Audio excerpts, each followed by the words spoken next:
तो जय हिंद। आज हम लोग पढ़ेंगे हिस्ट्री के बारे में, जो पिछले क्लास में हम लोग पढ़ लिए थे।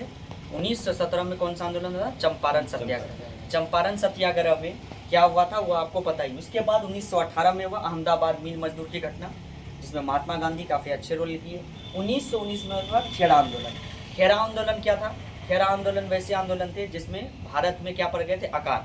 और अकाल पड़ने की वजह से अंग्रेज उस पर से टैक्स मांग रहा था, जिसके वजह से एक आंदोलन किया गया जिसका नाम था खेड़ा आंदोलन। उसके बाद जो 1919 के इस साल में एक चीज़ हुआ था, इसको कहते हैं रॉलेट एक्ट। इसका क्या नाम है? Rowlatt act. रॉलेट एक्ट उस टाइम का बहुत खतरनाक कानून हुआ करता था। इसे काला कानून कहा गया था उस वक्त। काला कानून, काला कानून कहा गया था। रॉलेट एक्ट आज के भी टाइम पे भी हमारे इंडिया में मौजूद है, जिसको इंग्लिश में कहते हैं, आज भी मौजूद है हमारे कानून में, जिसको इंग्लिश में कहते हैं preventive detention. Preventive detention. Preventive detention क्या होता है? जैसे फॉर एग्जांपल जिसका नाम है पोडा, बहुत सारे ऐसे कानून हैं। ऐसे कानून प्रिवेंटिव डिटेंशन होते हैं जब आप देश के खिलाफ कोई काम करें, तो आप इतना खतरनाक इंसान हो जाता है जब, तो उस पर प्रिवेंटिव डिटेंशन लगता है। जैसे अनुच्छेद नंबर अगर हम 22 का 4 बात करें, जिसको कहते हैं प्रिवेंटिव डिटेंशन, प्रिवेंट कर लेना, किसी को रोकना कोई काम करने के लिए। जैसे फॉर एग्जांपल कई सारे ऐसे कानून हैं, जैसे इसमें खतरनाक भी कानून लगता है कि जब आप देश के खिलाफ विद्रोह करें, सरकार के खिलाफ, बहुत ऐसा विद्रोह तो करना हमारे लोकतंत्र में है, लेकिन देश के खिलाफ विद्रोही करना, जैसे इंडिया को जैसे गलत गलत बात बोलना इंडिया के बारे में, या झंडा का अपमान करना, या कुछ अजीब सा हरकत करना जो हमारे देश के खिलाफ हो, तो उसमें प्रिवेंटिव डिटेंशन लगता है। इवन इसमें क्या होता है कि जज साहब जो होते हैं ना, इसमें जज साहब जो होते हैं, जब डिस्ट्रिक्ट मजिस्ट्रेट इसमें डायरेक्ट लिख देता है, ये बंदे को 3 महीने तक हम अपने अंदर रख रहे हैं, और ये कानून लेकर जाता है लोग जज साहब के, डीएम साहब जाते हैं जज साहब के पास। जज साहब के पास उस टाइम सामने भी नहीं जाता, जज साहब देखते हैं उसको, तो देखते हैं कि अच्छा इसको 3 महीने रखना ही पड़ेगा, क्योंकि ये बहुत खतरनाक, जैसे राष्ट्र के खिलाफ कोई काम किया है। तो वो आज भी हमारे देश पे मौजूद है, जिसका नाम है प्रिवेंटिव डिटेंशन। यही कानून में क्या हुआ था आगे, जिसका नाम है, इसमें ना अपील करने की ये थी, ये ऐसा कानून था जिसमें आप अपील नहीं कर सकते। अपील मतलब गुजारिश, दलील नहीं दे सकते, और इसमें आप वकील नहीं रख सकते। तो इस कानून में अपील, दलील और वकील अपील दलील जिसको कहते हैं, ये कानून में था। रॉलेट एक्ट के बाद इसमें क्या हुआ आगे में, 6 अप्रैल को महात्मा गांधी इसका विरोध करने के लिए, इसके बारे में करने के लिए पंजाब के पलवल में पहुंच गए थे। कहाँ पे पहुंच गए? पंजाब। तो पंजाब के इलाके में जब ये पहुंच गए, तो 6 अप्रैल को ये विरोध करने निकले, लेकिन 8 अप्रैल को इनको क्या कर दिया गया? गिरफ्तार, अरेस्ट। क्या कर लिया गया? इनको अरेस्ट कर लिया गया। 8 अप्रैल को अरेस्ट कर लिया गया था। महात्मा गांधी बड़े नेता थे, और इनके बाद जो ये करने वाले थे, ये सब छोटा आंदोलन था, लेकिन इनके बाद जो करने वाले थे 1920 में, ये बड़ा आंदोलन होने वाला था। तो 8 अप्रैल 1919 को महात्मा गांधी को क्या कर लिया गया? अरेस्ट कर लिया गया। जब महात्मा गांधी को अरेस्ट कर लिया गया, उसके बाद एक आदमी और थे जिसका नाम था, जिन्होंने टैक्स के इस पे विरोध किया, जिनका नाम था सरदानंद।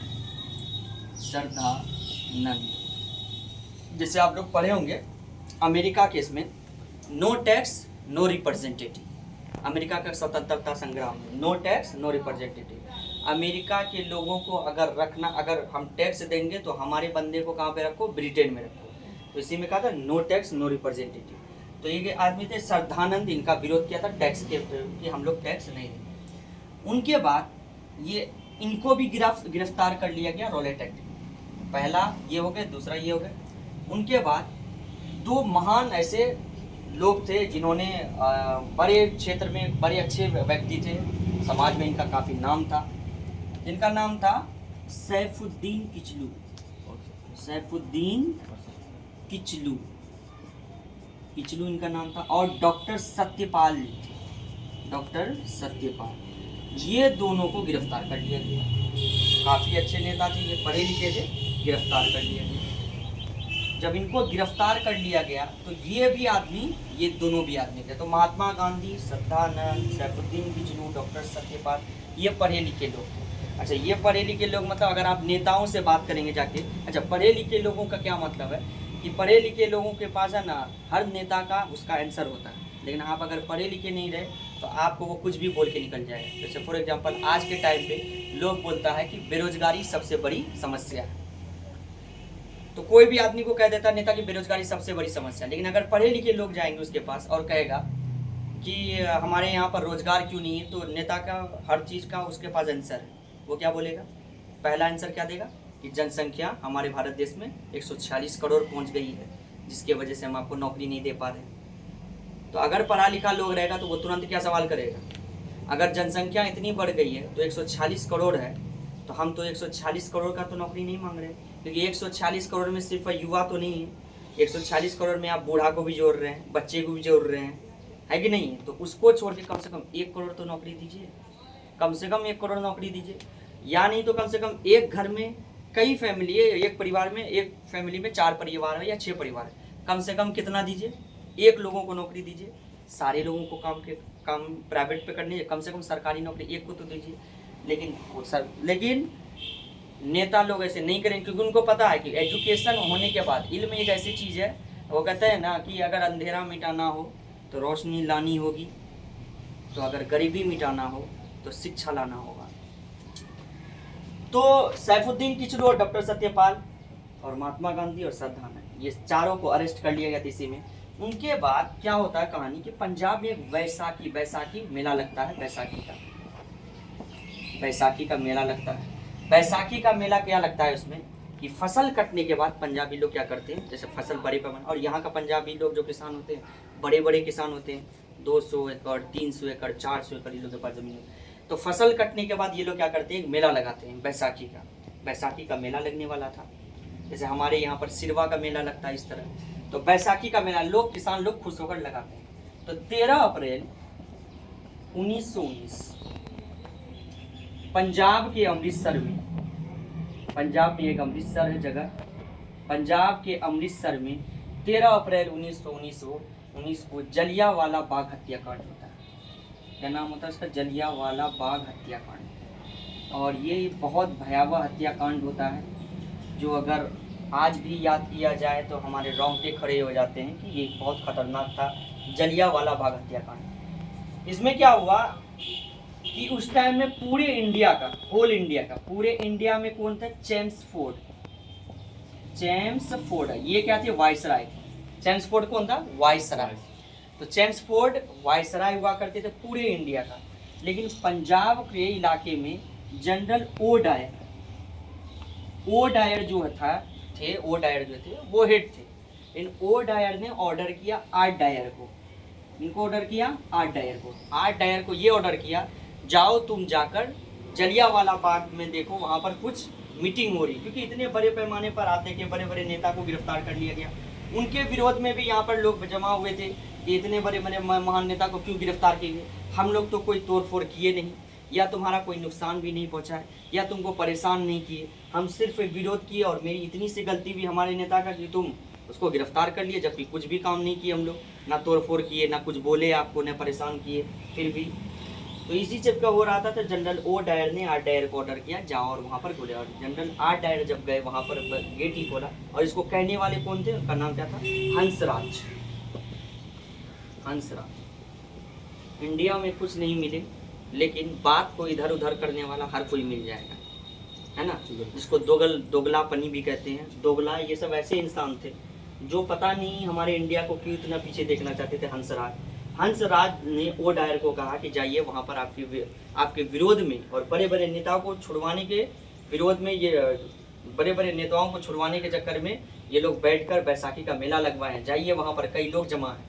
हंसराज ने कहा। जैसे आपको पता है कि अपने इलाके में अगर कोई नया पुलिस इंस्पेक्टर आता है तो उनका क्या होता है, वो तो बाहर से आए हुए हैं, अब उसको इस इलाके में पता करना है कि कौन मेन क्रिमिनल है, मोस्ट वांटेड क्रिमिनल, या कौन चोर है, क्या है, तो उसको नहीं पता। वो क्या करते हैं, 5-6 लोगों को ऐसे देखते हैं, 5-6 लोगों को चुन लिया, उसको ज़बरदस्ती बुलाएगा, कभी बैठिए सर चाय पीजिए, तो उसको ये लगेगा हमको दरोगा साहब, बड़े बाबू, छोटे बाबू ये कह दिए हमको चाय पीने के लिए, इतना गर्व की बात, झाड़ सी बात है। 2 बार कह देगा, 3 बार कह देगा, फिर पूछेगा कि इस इलाके में बता सकते हैं कि मोस्ट वांटेड क्रिमिनल कौन है, तो कहेगा सर इधर आइए बताते हैं आपको। इस इलाके में ये बंदा चोर है, इस इलाके में वो है, उस इलाके में वो है। अगर अपने रिलेटिव से अगर भी बंदा को दुश्मनी होता है तो पुलिस को बड़ा चढ़ा क्या कहता है, जब उसका पर्सनली दुश्मनी किसी से होता है या उसका चाचा हो या उसका कोई भी रिश्तेदार हो तो कहता है मेरा चाचा भी मोस्ट क्रिमिनल में आता है तो ये भी कह देता है पुलिस वाले को। तो पुलिस वाले जैसा गेम खेला था, पुलिस वाला जैसे करते हैं कि वो क्रिमिनल का, वो तो नया होता है। सेम वो हंसराज जाकर किनको कह दिया, जनरल ओ डायर को कह दिया, और ओ डायर ने जाके और ऑर्डर दिया, और डायर की गलती हुई है ही नहीं। जैसे हमने आपको ऑर्डर दिया तब आप जाके काम किए, तो गलती तो मेरी हुई ना मेन। तो आर डायर ने अंधाधुंध गोली चलाई, जिसमें अंग्रेजों को जब पूछा गया कितने लोग मरे तो वो कहते हैं मुश्किल से 350 लोग, जबकि उस टाइम में जो कुआं था, कुआं में जो लोग मरे थे तो उनका जब गिनती पूछा जाता कितने लोग मरे थे तो वो क्या बोलते, कुआं में जो मरे थे तो वो हम थोड़ी मारे हैं, बंदूक से थोड़ी मरा था वो तो कूद के मारा, छलांग मार के मारा, वो तो खुद से अपने से मरा था। हम जो बंदूक से मारे थे वो हम गिनती करेंगे, 350 लोग थे, वो लोग डेटा दिखाते हैं। लेकिन नहीं, उससे कई लोग ज़्यादा थे, जो कहेंगे बच्चे बूढ़े जिसमें थे, उसके साथ साथ लेडीज़ भी थी, कई यंग भी थे जिनको, और आज भी वो अमृतसर में वो जब नज़ारा देखने को मिलता है तो रूह कांप जाता है। और हम इतिहास को, उस पन्ने को दोहराते हैं जहाँ पर 13 अप्रैल 1919 की घटना हुई थी। तो ओ डायर और आर डायर होने के बाद यहाँ उसके बाद क्या होता है, एक बच्चा होता है जिसका नाम होता है उधम सिंह। उधम सिंह एक छोटा सा बच्चा होता, वो सारा कहानी को देख रहा था, 13 अप्रैल 1919 की घटना को अपनी आंखों से ये देखा था 20 साल के बाद। अच्छा, ये सोचो कि इससे पहले, उधम सिंह से पहले एक बात ये है कि इनका जब सराहना करने के लिए इंग्लैंड वाला, अच्छा ये ऐसी घटना हुई थी तो हो सकता था ये 1857 ईस्वी की क्रांति का फिर से रूप ले गई, बहुत बड़ी घटना हो गई थी। तो उस सिचुएशन में क्या हुआ कि इंग्लैंड से कमेटी को बुलाई गई कि क्या आप चेक कीजिए कि 13 अप्रैल 1919 के घटना में कितने लोग मरे थे, जिसमें एक हंटर कमेटी डिसाइड किया गया।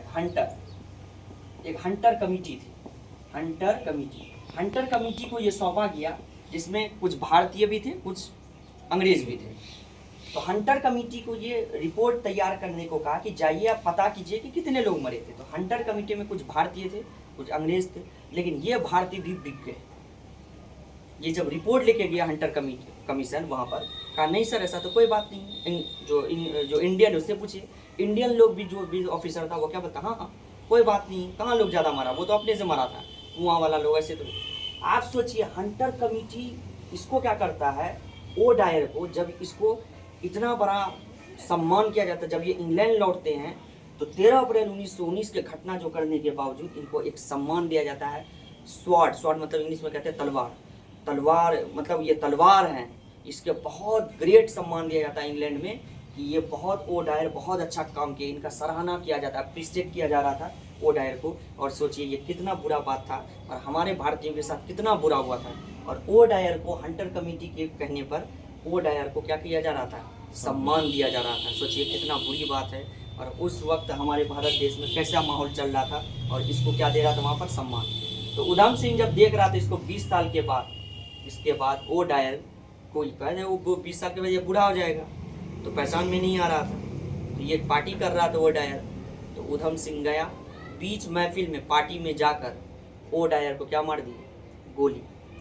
और काफ़ी गोली, किसी न किसी को कहने लगे कि कोई और है आज, तो कोई मतलब अंग्रेज लोग इतना डरपोक था कि सारे अंग्रेज है ना बाहर से देख रहा था कि हम इनको मार देगा, तो बोला डरो मत, हम इसी को मारने आए थे। फिर अपने आप को वो अरेस्ट करवा दिए, फिर उनको कोर्ट में हाजिर किया गया। तो पूछा कि तुम बताओ तुम कहाँ से आओ, कहा भारत से। बोला क्यों मारे, तो कहा कि 13 अप्रैल 1919 में जलियांवाला बाग हत्याकांड किया था इसीलिए। बोला नाम क्या तुम्हारा, तो क्या कहे थे वो, राम मोहम्मद सिंह आज़ाद। राम मोहम्मद सिंह आज़ाद, राम मोहम्मद सिंह आज़ाद पूरे भारत देश को दर्शा दिए थे। वैसे लोगों को सलाम। और राम मोहम्मद सिंह आज़ाद जो जिसको उधम सिंह कहते थे, और इनको फांसी लगा दिया गया, कहाँ पर, इंग्लैंड। तो आज का इतिहास यहीं तक रखते हैं, ठीक है। फिर नेक्स्ट क्लास में हम लोग पढ़ेंगे आगे के बारे में। Thank you.